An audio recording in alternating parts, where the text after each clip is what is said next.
Indika released in May of 2024 for console and PC through Steam, and it currently retails for $25 US.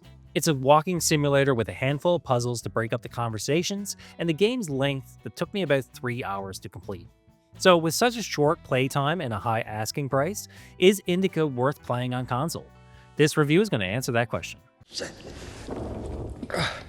Tell me something. If you're God's chosen one, why didn't God heal you completely right away? That's a good question. Here's your answer. Here.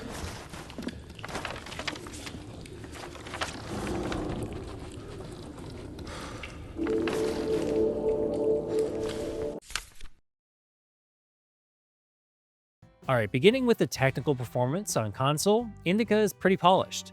There are a handful of bugs like the subtitles not following the dialogue correctly or not being the correct words for what the characters are saying.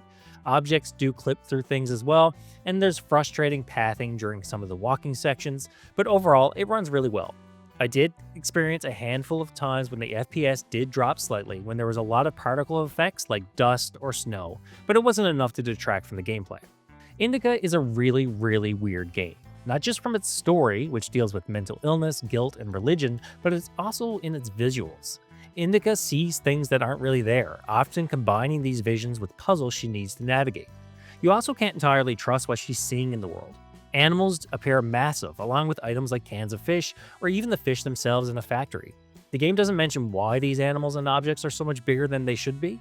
Indika herself doesn't comment on them at all, and it's up to the player to interpret what it means. As I said before, Indika is mostly a walking simulator with a few puzzles thrown into it. It's an easy game, apart from a few frustrating sections where you need to outrun a dog or figure out how to platform to or an out-of-reach area using a crane or crates or things like that. While none of this is bad, it does feel like the developers kind of just put them in to break up the walking and talking. That brings me to the strange pixelated minigames. There are a handful of them, revealing more of Indika's past, and they're mostly involving platforming or driving a bike. If at any point you don't like something in this game, however, don't worry about it too much. With only 3 or 4 hours of content, you won't ever be put into the same situation more than once, and you can generally get out of there in a couple minutes. But you haven't eaten even 10 of them. With God's help, we'll make it to spring. No way. Sisters won't eat after her. Mother, the sign of the cross saves from the grave, but this, God forbid me. Glory to Smaragda, don't tempt me. I'm sending Evdokia to you. Don't let this one into the refectory. Indika takes place in Russia during the time of the Tsar, so before World War I. Indika is a nun and not a very good one. She's constantly being punished by the other nuns, and nothing she does is good enough. She's also struggling with her own crisis of faith and feelings of guilt. At the start of the game, you're doing small tasks around the monastery before you're tasked with delivering a letter to a different church. Along the way, Indika meets an escaped prisoner, and the game turns into a quest for a religious object that will heal the man's arm and bring back Indika's faith. Like I said, it's a weird story, and it's also incredibly depressing. There's a lot of disturbing scenes in the games, so if you have issues with things like assaults against women or harming animals, I would suggest you do not play Indika.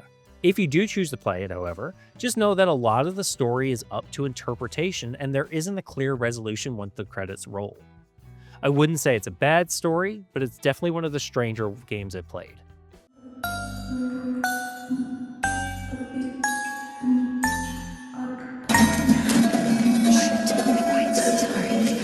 Forgive me.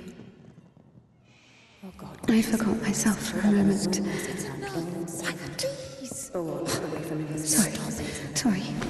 Sorry, I didn't mean to. Alright, since this is a short game, I think it's best that I keep the review short as well. Indika is a strange but good-looking game with some interesting concepts, but a number of gameplay flaws and an incredibly short story. So, is it worth playing on console? Not for $25 US. With only 3 hours of content, Indika is a hard sell at full price. If you can get it on sale for $5 or $10, or play for free on Game Pass or PlayStation Plus, then it's worth checking out. I'm the Casual Console Gamer on YouTube, and I'll see you all in the next review.